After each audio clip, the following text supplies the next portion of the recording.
Every man begins with warmth in his heart. He believes that love is sacred, that kindness wins devotion, that if he gives everything, his loyalty, his care, his soul, he will be met with gratitude. But Nietzsche warned that this faith is an illusion. He said, you must become hard, not because hardness is cruelty, but because the world and woman tests every man for his strength. The softness you call love is, to her instinct, a signal of weakness, and weakness in the eyes of nature deserves to be broken. Women do not destroy men for sport. They do it because life itself uses them as mirrors of male fragility. Every time she withdraws her warmth, every time she doubts you, every time she provokes you, she is not only testing you, she is revealing how easily you fall from your center. A man's tragedy begins the moment he forgets that love is not an escape from struggle, but a battlefield of the spirit. If you enter that battlefield unarmed, with nothing but your emotions, she will break you because she must. Her unconscious nature demands it. Only through being broken can you awaken. Only through pain can the real man be born. The test of weakness. At first, she is drawn to your light. Your warmth feels safe, your attention intoxicating. She basks in it, but only for a time. Soon, something in her begins to stir, an ancient instinct that whispers, "Can this man protect me from the storm of life?" It's not a question she asks consciously. It's biological, primal, hidden in the dark architecture of her psyche. And so she begins to test you, not through direct confrontation, but through small acts of emotional disruption. She delays replies, withdraws affection, criticizes your dreams, questions your masculinity. She doesn't seek your destruction. She seeks your revelation. What she wants to know is simple. Are you her equal? Or are you another boy pretending to be a man? Most men fail this test because they respond emotionally. They plead, explain, over-communicate, hoping to restore harmony. They think vulnerability will earn compassion, but compassion is not the currency of attraction. She doesn't want to see your tears. She wants to see your strength in silence. To her instincts, emotional excess means instability, and instability repels desire. When you argue, chase, or justify, she loses trust, not because she hates you, but because you've shown her you can be moved too easily. The feminine wants to flow around the masculine, not drown him. When you become reactive, you lose your shape, and she loses respect. Nietzsche saw this as a reflection of the cosmic order, chaos and form. The feminine is chaos, the storm, the emotion, the current. The masculine is form, the boundary, the clarity, the anchor. When form bends to chaos, it dissolves. That is why she breaks you, because life itself breaks everything that cannot hold its form. If your love has no discipline, it is devoured. Becoming cold, becoming ruthless. The man who survives heartbreak learns something sacred. Love without strength is slavery. He realizes that to be warm, he must first be untouchable. Not indifferent, but self-contained. Nietzsche called this the spiritual hardness of the higher man, the one who no longer depends on others for validation. He stands alone even in love.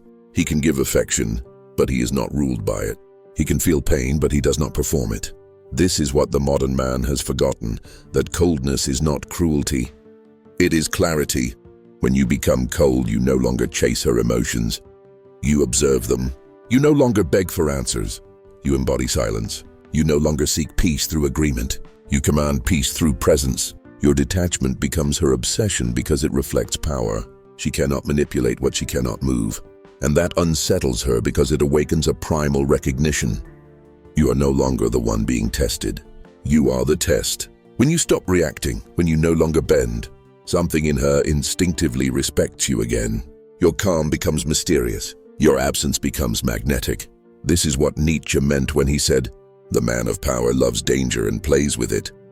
You become dangerous not because you threaten, but because you cannot be broken anymore. You have accepted suffering, learned from it, and transmuted it into steel. Most women will break you until they realize you've become the kind of man who cannot be broken. And then, paradoxically, they surrender, not from fear, but from admiration, because the man who has conquered himself commands the world. And to the feminine spirit, that command is irresistible, the death of the old self. When a man finally breaks, he faces the most sacred moment of his life, the death of his old self. It's not the heartbreak that destroys him. It's the realization that the version of himself he gave to her was never real strength, only hope disguised as devotion. He thought that love would heal his wounds, but love simply revealed them. He learns that pain is not punishment, it's purification. Nietzsche believed that every man must go through a personal collapse, a symbolic death, before he can rise as a creator. The weak man resists his suffering and becomes bitter.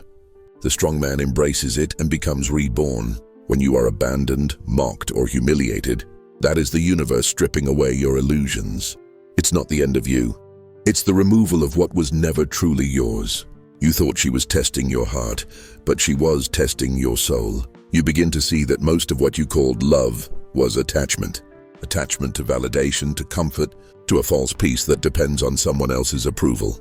When she pulls away, you feel that emptiness. But that emptiness is the space where your true self begins. Pain teaches you that you are still here, still breathing, still capable of rising.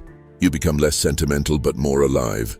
You start to look at women differently, not as saviors, but as mirrors. They reflect what you haven't mastered in yourself.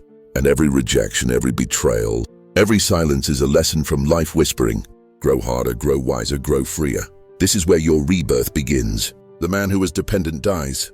The man who is sovereign is born. The power of indifference. After you've been broken, you discover something terrifying: indifference. Not hatred, not revenge, just emotional stillness. You wake up one morning and realize that nothing she says can disturb your inner peace anymore. That silence, that calm is what Nietzsche called the serenity of power. You no longer react, you simply witness. Women can sense this instantly. Your energy feels different, detached, grounded, unmovable. When she tries to provoke emotion and fails, it unsettles her, because the feminine feeds on the masculine's response. When that response disappears, she feels both threatened and fascinated. This is not about playing games. It's about mastering the game that used to play you. Your indifference becomes your armor. She cannot read you, and that mystery draws her closer. Your absence becomes a mirror in which she sees her own confusion. Now she wonders, what happened to the man who used to chase me? She doesn't realize that he died, and in his place stands a new being. A man who gives without needing, who loves without losing himself, who walks away without hate. Nietzsche said, "He who has a why to live can bear almost anyhow." Your why now is freedom. You stop needing to be chosen because you've already chosen yourself. That is what coldness really is. Not apathy, but full control. You love by choice, not by impulse. You stay when it aligns with your peace, not your weakness. That is the highest form of masculine power. The ruthless man. When you reach this state, people will call you cold. They will say you've lost your heart. But Nietzsche would argue, you have finally found it. The heart was never meant to be a leash. It was meant to be a compass. You are ruthless now, not because you harm, but because you refuse to be harmed. Ruthlessness means drawing the line and never apologizing for it. It means saying no without guilt. It means not explaining your silence. It means walking away when peace demands it, even if love begs you to stay. A ruthless man doesn't shout or threaten. He simply doesn't bend.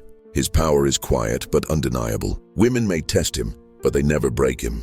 Because he doesn't fight her, he understands her. He knows that the feminine chaos is not his enemy, but his sharpening stone. Every test becomes a reminder to remain still, composed and centered. And through that stillness, he earns her respect and life's respect. When you become ruthless, you stop living to impress anyone. You dress for yourself, work for yourself, move for yourself. You no longer need the world to love you because you've learned the secret. Freedom feels better than approval. Most women will break you until you reach this stage. But once you do, they can only admire from a distance the strength they helped create. Because unknowingly, every heartbreak, every silence, every test was the universe forging you into the kind of man who cannot be broken again. When you stop needing love, when you reach the point where you no longer need love, you become truly capable of giving it. Because what you offer now isn't a transaction, it's expression. You don't love to be loved back. You love because it flows naturally from a full soul. And that difference changes everything. The man who needs love becomes dependent. The man who gives it freely becomes magnetic. Nietzsche once wrote, "The higher man is distinguished from the lower by his fearlessness in facing the truth. And the truth is brutal. No one will ever love you purely for your goodness. They love you for what your strength provides: stability, direction, certainty. When that strength fades, attraction dies, no matter how loyal you've been." Most men collapse under this realization. They call the world cruel. But the strong man simply smiles because he understands nature's game.